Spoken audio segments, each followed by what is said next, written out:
Shalom saudara-saudara yang dikasihi oleh Tuhan Yesus Kristus. Kita sungguh bersyukur ketika Ia memberikan kesempatan untuk kita menikmati satu hari lagi. Sebelum kita merenungkan firman Tuhan, marilah kita meminta pertolongannya di dalam doa. Bapa di dalam surga, anugerahkanlah kami pengertian yang benar sehingga kami memahami isi hati-Mu, dan tolonglah kami untuk semakin hari semakin mengasihi Engkau dan mengasihi sesama kami. Terpujilah nama-Mu dalam nama Yesus Kristus. Amin. Firman Tuhan hari ini diambil dari Markus pasal yang ke-12, ayat yang ke-29. Jawab Yesus, hukum yang terutama ialah, dengarlah, hai orang Israel, Tuhan Allah kita, Tuhan itu Esa. Saat kita berbicara mengenai para ahli Taurat, orang Saduki, orang Farisi, maka mereka adalah orang-orang yang sangat terkemuka pada zaman itu. Orang-orang Ibrani, orang-orang Israel akan sangat menghormati mereka. Mereka sering duduk di depan saat proses melakukan ibadah. Mereka setiap hari membaca, mempelajari firman Tuhan. Bahkan semua dari mereka hampir menghafal dari sekian banyaknya Taurat. Mungkin kita sering mengenal atau menghafal yang ke-10 hukum Taurat, tetapi sesungguhnya ada sekitar 600 Taurat yang harus dilakukan oleh bangsa Israel. Contohnya, mereka harus mencuci tangan sebelum makan. Mereka tidak boleh bergabung dengan orang-orang di luar Israel. Mereka juga harus menyucikan diri sebelum beribadah, dan begitu banyak peraturan-peraturan lain. Tetapi sesungguhnya ketika mereka melihat Yesus dengan semua karyanya, mereka takjub dan akhirnya bertanya, Yesus, mengapa engkau menyembuhkan pada hari Sabat? Murid-muridmu pun melakukan hal yang sama.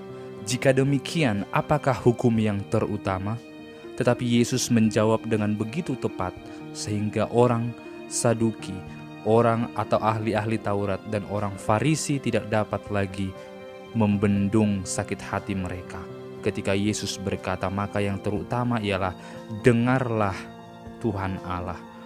Kata dengar pada ayat yang kita baca tadi bukan sekedar ketika kita mendengar orang lain yang sedang berbicara, tetapi dengar yang dimaksudkan ialah kita memperhatikan dengan sangat seksama, kita menyimpan dalam hati kita, dan kita berjuang untuk melakukannya.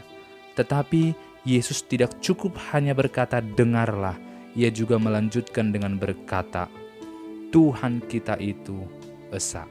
Artinya apa?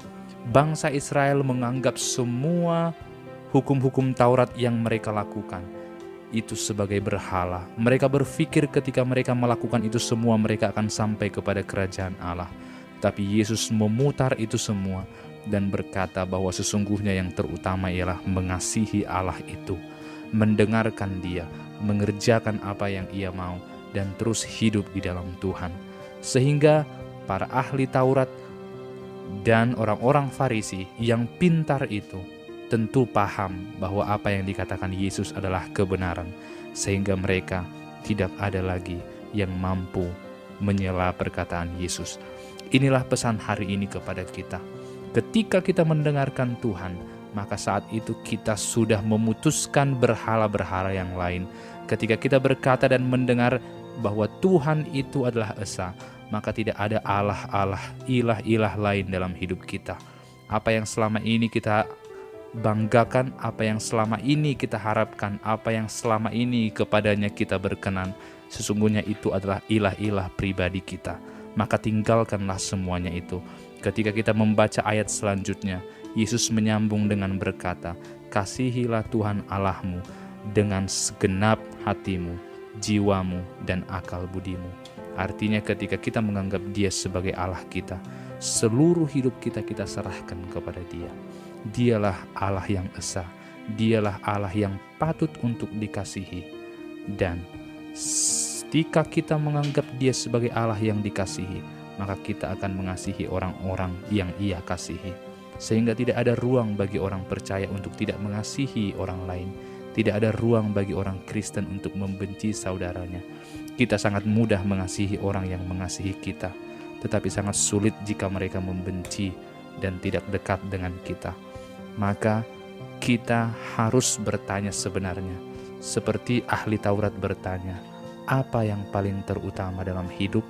Yaitu mengasihi Allah dan hidup di dalamnya, mendengarkan Dia, satu-satunya Allah, mengasihi Dia dan mengasihi apa yang Dia kasihi. Allah mengasihi bukan hanya orang-orang yang baik kepadanya, tetapi mengasihi semua orang. Maka kita pun harus demikian.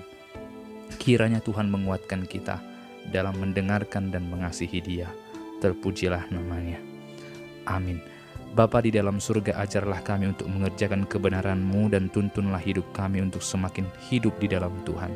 Berilah kami telinga yang peka mendengarkan suara-Mu sehingga kami semakin mengasihi-Mu. Terpujilah nama-Mu di dalam nama Tuhan Yesus Kristus, sumber kekuatan kami. Amin.